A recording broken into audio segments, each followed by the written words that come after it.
చూస్ country delight, live better. ఇప్పుడే country delight యాప్ని download చేసుకోండి. నమస్తే, వెల్కమ్ టు సుమన్ టీవీ. నేను పద్మిని. ప్రస్తుతంతో పాటు ప్రముఖ ఆధ్యాత్మికవేత్త, Shri Matangi Rajashyamala charitable trust founder and chairman, మహాభగల్ అఘోర తాంత్రిక్ బ్రహ్మశ్రీ నిశాంత్ శర్మ అవధాని గారు మనతో పాటు ఉన్నారు. మాట్లాడదాం. నమస్కారం అండి. మహాదేవత. ఎలా ఉన్నారండి? బాగున్నానమ్మా. ఆకాశ దీపం కార్తీక మాసంలో చాలా చాలా మంచి ఒక వైబ్ని తీసుకొస్తుంది ఈ దీపం అని ఖచ్చితంగా చెప్పుకోవచ్చు. ఎందుకంటే అన్ని దేవాలయాల్లో కూడా ఈ మధ్య ఎప్పుడు ఉండేదే, ఈ మధ్య అందరికీ తెలుస్తోంది కూడా. ఆకాశ దీపం చక్కగా పెట్టుకోవటం కానీ, ఆకాశ దీప అంటే ప్రదోష సమయంలో వెళ్ళి దర్శనం చేసుకోవటం కానీ ఇవన్నీ చేస్తున్నాము. అయితే ఆలయాల్లోనే కాకుండా ఇళ్లల్లో కూడా తమ తమ బాల్కనీల్లో ఆకాశ దీపాన్ని ఏర్పరచుకోవటం అనే విధానాన్ని కూడా పాటిస్తూ ఉన్నాం. అసలు ఈ ఆకాశ దీపానికి ఉన్నటువంటి వైశిష్ట్యం ఏమిటి? ఇది కనుక దర్శించినా పెట్టినా ఎటువంటి ఫలితం వస్తుంది? ఒకసారి దీని గురించి. సంతోషము తల్లి. దీనికి మనకు మంత్ర విధిలో కూడా ఉంది. సాధ్యం త్రివర్త సంయుక్తం మనిహిన యోధనం ప్రియం గృహాన మంగళం దివీపం త్రైలోక్యం త్రిమిరాప భక్తియా దీపం ప్రయచ్ఛామి దేవాయ పరమాత్మనే త్రాహిమాం కృపయా దేవ శరణాగతవత్సల. ఇదొకటి. తర్వాత ఇంకొకటి శ్లోకం కూడా ఉంది తల్లి. ఇప్పుడు ఇదంతా చెప్తే మనకి ఎక్కువ అవుతుంది కాబట్టి ఇట్లా చిన్న చెప్పేస్తున్నాను. సో ఇది దీంట్లో మనకి ఏం చెప్పాడు? సాధ్యం త్రివర్తి అంటే అర్థమైందా మీకు? 3 వత్తులు వేసి 3 వత్తులు వేసి ఒక దీపాన్ని చెయ్యాలి. సాధ్యం త్రివర్త సంయుక్తం కలిపించి దీపారాధన చెయ్యాలి. వన్హిన యోధనం ప్రియం మనకు కావాల్సిన యోగాలన్నింటినీ కూడా మనకు అందింపచేసేటువంటిది. వన్హిన యోధనం ప్రియం గృహాన మంగళం దీపం త్రైలోక్యం త్రిమిరాప. ఇంట్లో వెలిగించేటువంటి దీపం 3 లోకాల్లో ఉండేటువంటి సకల చరాచరాది దేవతలకు కూడా ఆ కాంతి చేరుతుంది అనేటువంటిది శాస్త్రం. రైట్. అవునా? అదే ఒక దేవాలయంలో వెలిగించేటువంటిది ఒక ఊర్లో ఉండేటువంటి దేవాలయాన్ని సంరక్షిస్తూ గ్రామాన్ని కూడా సంరక్షే దీపమే ఆకాశ దీపము.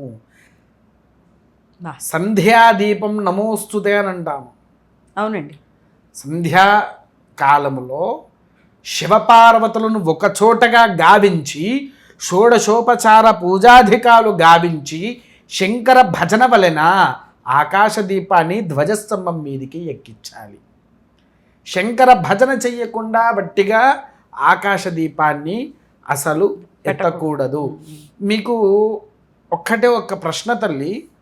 దీపానికి దేవుళ్లకు శివుడికి సంబంధం ఏంటి? జ్యోతిస్వరూపుడు కదా ఈశ్వరుడు. ఇప్పుడు ఏమని చెప్పారు? జ్యోతిస్వరూపుడు. అక్కడి వరకు చెప్పండి. ఏం వర్డ్? జ్యోతి. జ్యోతి ఎవరు? జ్యోతి అంటేనే ఈశ్వరుడు కాదు. సరే తల్లి, శివుడికి ఎంతమంది భార్యలు ఉన్నారు? ఒక్కతే. అంటే గంగమ్మని పెళ్లి చేసుకున్నారా? వివాహం ఆడారు. అవునా? నెత్తి మీద మాత్రమే పెట్టుకున్నారు ఆయనకి వివాహానికి. వివాహమైంది. ఇంకా శివ కళ్యాణం కూడా ఉంది. Okay okay. అయితే ఇద్దరు కాదు, ఇంకా ఉన్నారా? అమ్మో. మొదలు వివాహం ఆడిన సతీదేవిని మరిచితివి. సతీదేవి పార్వతిగా మళ్ళీ జననం కానీ ఎలా అయినా సరే మొదలు సతీదేవి. సరే, అయితే ముగ్గురా? సరే. అయ్యప్ప ఎవరి గర్భంలో జన్మించాడు? మోహిని అవతారం. అప్పుడు మోహినిని కూడా భార్య చేశారా? భార్య కాదు వాస్తవం. ఎందుకనంటే ఒక స్త్రీ శరీరాన్ని పంచుకునేది కేవలం భర్తతో మాత్రమే. పురుషుడైనా శరీరాన్ని పంచుకోవాల్సింది కేవలం భర్తతో మాత్రమే, భార్యతో మాత్రమే. అవునా? అవునండి. అంటే మోహిని ఈశ్వర కళ్యాణం కూడా మనకు శాస్త్రంలో ఉంది. అప్పుడు విష్ణువుకి ఈశ్వరుడికి వివాహమైంది. అందుకనే హరిహరులకు పుట్టినటువంటి సంతానమే హరిహరసుతుడు. అవునండి. అవునా? అయ్యప్ప జన్మించాడు. అవును. ఎంతమంది భార్యలు అయ్యారు? ఇప్పుడు 4 అయిపోయారు. ఎంతమంది కుమారుళ్ళు? శివుడికి ఎంతమంది కుమారుళ్ళు? 3. మొదటివాడు పార్వతీదేవి గర్భంలో జన్మించలేదు, కేవలము హలితం హరిద్ర యొక్క దాంట్లో నుంచి పార్వతీదేవి శక్తి వేసి పుట్టించిన వాడు వినాయకుడు. పార్వతీదేవి తన యొక్క గర్భంలో జన్మించిన వాడు అక్షరాదిగా సుబ్రహ్మణ్యేశ్వర, సకల వేద శాస్త్ర సంపూర్ణమైనటువంటి వాడు సుబ్రహ్మణ్యేశ్వర స్వామి. మోహినీదేవి యొక్క గర్భంలో జన్మించినవాడు అయ్యప్ప. వీళ్ళు ముగ్గురు కాకుండా పార్వతీదేవికి ఇంకా ముగ్గురిని కూడా కన్నది. అందులో మొదటివాడు అంధకాసురుడు, రాక్షసుడు. వాడు జన్మించింది పార్వతీదేవి గర్భంలో. అంధకాసుర సూధనాయ నమః మనకు నామంలో వస్తుంది. అవునా? కుజుడు కూడా శివుడి యొక్క కుమారుడు. కృత్తివాసుడు శివుడి యొక్క కుమారుడు. మొత్తం ఆరుగురు. కానీ ప్రాముఖ్యతలో వీళ్ళు ముగ్గురునే తీసుకోవాలి. కుమార్తెలు ముగ్గురు. మానసాదేవి శివుడి యొక్క ఋషి పుంగవుల యొక్క మనసులో నుంచి ఉద్భవించిందే మానసాదేవి. ఆమెను సుబ్రహ్మణ్యేశ్వరుడికి ఎంతో ప్రీతికరమైన చెల్లెలుగా మనం భావిస్తాము. రెండోది వన దేవతల్లో ఒకటయ్యి వన సృష్టికి తీసుకువచ్చిన అశోక సుందరి. అవును, శివయ్య పుత్రిక. అవును అవును. మూడేది అగ్నిదేవుడు జన్మించక ముందుకు శివుడి యొక్క నేత్రంలో నుంచి త్రినేత్రంలో నుంచి పుట్టినటువంటి జ్యోతిదేవి. అగ్నిదేవతకు మూల రూపము. జ్యోతిదేవి యొక్క కుమారుడే అగ్నిదేవుడు. ఈమెకున్నటువంటి ఆలయం ఎక్కడయ్యా అంటే హిమాచల్ ప్రదేశ్లో నిత్య జ్వాల రూపంలో మనకు కనిపిస్తున్నటువంటి జ్యోతిదేవి జ్వాలాముఖి ఆలయంగా పేరు గావించి ఉంది. అద్భుతం. విన్నారా తల్లి? ఈ జ్యోతిదేవిని కార్తీక మాసంలో ఆరాధిస్తే, జ్యోతిదేవిని అనుగ్రహం తీసుకుంటే ఊరిని సంపూర్ణంగా ఈ కాంతి ఎన్ని ఊర్లకు వెళ్తుందో అన్ని గ్రామాలను సంరక్షించడాని కోసము ధ్వజస్తంభం మీదకి ఆకాశ దీపాన్ని ఎక్కించి కట్టించేది.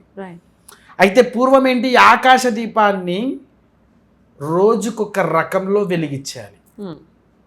మీకు తెలిసి నూనెల్లో ఎన్ని నూనెలు ఉంటాయి తల్లి? ఒక 5-6 నూనెలు ఉంటాయి. మొదటి దీపము ఆవు నెయ్యితో వెలిగించాలి. రెండో దీపము నువ్వుల నూనెతో వెలిగించాలి. మూడవది ఇక ఇక్కడ నుంచి ఒక్కొక్క నూనె. మీరు ఎప్పుడైనా గంధపు నూనె చూసారా? వినలేదు కూడా. నేను ఈసారి వచ్చినప్పుడు మీకు చూపిస్తా. గంధపు చెక్కతో తయారైనటువంటి నూనె కేజీ 60,000 ఉంటుంది. బాబోయ్, కేజీ దొరుకుతుందా అండి? దొరుకుతుందమ్మా గంధపు నూనె. దాంతో కూడా దీపారాధన చెయ్యాలి. రాజశ్యామలాదేవి దగ్గర వెలిగించవలసినటువంటి దీపం ఏదయ్యా అంటే గంధపు నూనెనే. మా అమ్మవారు ఒంటికి రాసేది కూడా అదే గంధపు నూనె రాస్తాం. మా గుడిలో. అద్భుతం. అయితే ఏంటి అని అంటే గంధపు నూనె, హవిష నూనె, చెమేలి నూనె, సంపెంగ నూనె, లవంగ నూనె, సంపెంగ నూనె, తర్వాత అష్టమూలికా తైలము, బృహతా తైలము, తర్వాత మన వేప నూనె, కుసుమ నూనె, విప్ప నూనె, గానుగ నూనె. ఇలా మనకు సుమారు 30 రోజులకు 31 రకాల నూనెలు ఉన్నాయి. ఇది మనకు తైలశాస్త్రం అనే పుస్తకం ఉంటుంది తల్లి. తైలశాస్త్ర పుస్తకాలు చాలామంది దగ్గర అరుదుగా ఉంటుంది. ముత్యాలు తెలుసు కదా, ముత్యాలతో కూడా నూనె తయారైంది. మన పూర్వీకులు తయారు చేశారు ముత్యముతో నూనె. విన్నారా? ఆ ముత్యాల నూనె. ఇలా రోజుకొక నూనెతో ఒక్కొక్క రోజుకి ఒక్కొక్క విశేషమైనటువంటి నూనెకు ఒక్కొక్క విశేషమైనటువంటి శక్తిగా ఆ ఊరిని సంరక్షిస్తూ ఉంటుంది. మళ్ళీ వీటికి యథావిధిగా ఆ జ్యోతిదేవికి నిత్య నైవేద్యము గావించాలి. మొదటి 3 రోజులు ఎటువంటి నైవేద్యం ఉండదు. 4వ రోజు నుంచి ప్రారంభమవుతాయి. దీంట్లో ఒక రోజున ఒక విషపు కాయను కూడా నైవేద్యం పెడతాం. విషం ఐడియా ఉంది కదా? విషపు కాయ అని మనం దేన్ని అంటాము? ఉమ్మెత్తకాయని విషంతోనే కదా పోలుస్తారు. మారేడుకాయ, గన్నేరు కాయ, గన్నేరు పప్పు, విషముతో సమ. దాన్ని కూడా ఒకరోజు జ్యోతిదేవికి నివేదన పెట్టాలి. విన్నారా? ఇట్లా కార్తీక మాసంలో ఒక్కొక్క రోజున ఒక్కొక్క రోజు అద్భుతమైంది, అద్భుత శక్తి గావించింది. ఎందుకు అనంటే ఆలివ్ నూనె ఐడియా ఉంది కదా, ఆలివ్ ఆయిల్. అది ఎందుకు వాడుతున్నాం మనం? చాలా ఆరోగ్యం, చాలా మంచి, ఎముకలు గట్టితనం కావడానికి. అవునా? కొబ్బరి నూనె, తలకి రోజాలకి ఉపయోగపడుతుంది. ఇవన్నీ మనం ఆకాశ దీపంలో వాడాల్సిందే. మరి ఇవన్నీ మేము చేయలేమండి, చెయ్యట్లేదు, మాకు ఫలితం ఉండదా అంటే? ఏదో ఒక్క ద్రవ్యంతో చేసుకోవచ్చు చేసుకోవచ్చమ్మా, చేసుకోవచ్చు. ఎందుకంటే ఆవు నెయ్యి, నువ్వుల నూనె రెండు కలిపి కూడా రెండు కలిపి చెయ్యాలి. ఇంట్లో కూడా ఈ ఆకాశ దీపాన్ని ఏర్పరచచ్చా? ఎక్కడైనా తల్లి పెట్టవచ్చు. ఎందుకనంటే జ్యోతి వెలుగు దేవత, జ్యోతి వెలుగు దేవత. ఇంటిని సంరక్షించాలన్నా ఏది ఎంత చెయ్యాలన్నా జ్యోతిదేవి ఉంటే మనకు అద్భుతమైనటువంటి ఫలితము మనకు వస్తుంది తల్లి. చాలా చక్కగా వివరించారండి. ఇప్పుడు ఇవన్నీ ఒకవేళ చేయలేని పక్షంలో ఆవు నెయ్యి అలాగే నువ్వుల నూనె కలిపి కూడా మీరు దీపారాధన చేయొచ్చు అంటున్నారు. 30 రోజులు కూడా ఖచ్చితంగా ఇది చేసుకుని వారి వారి జీవితాల్లో కొత్త వెలుగులు రావాలని మనస్ఫూర్తిగా కోరుకుంటూ చాలా అద్భుతమైనటువంటి విషయాన్ని మాకు తెలియజేశారు. కృతజ్ఞతలండి. నమస్కారం. మహాదేవ.